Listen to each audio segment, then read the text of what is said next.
Uma ngomoya womlozo sikhuluma ngomoya wemfakelo, umoya ebhulayo, umoya ekhuluma emadlebeni, umuntu onenkinga yokukhuluma idlebe angathi ayavaleka, umuntu ongathi ebusuku kukhona into efika imthuse, umuntu olandelwa zinyoni lapha ekhona kodwa uyabona umlozo wakhe akakalungi.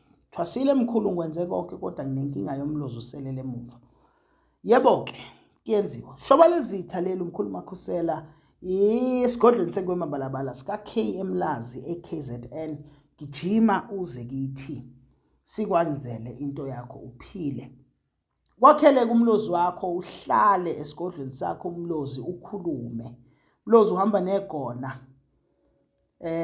Nawo sithatha only 1 to 2 weeks uhlele esigodlweni udla impande masisuka lapho siya 2 days camping.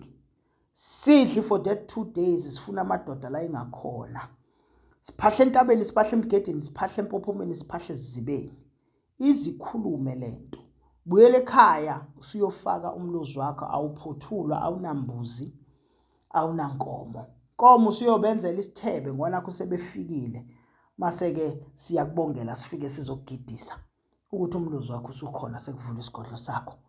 Yebo kunjalo ke mkhulu Makhusela eshoba lezitha esigodlweni sekwemabalabala 067 062 6037. WhatsApp ngifonele sikhulume. uNkulunkulu akubusise. Thokoza.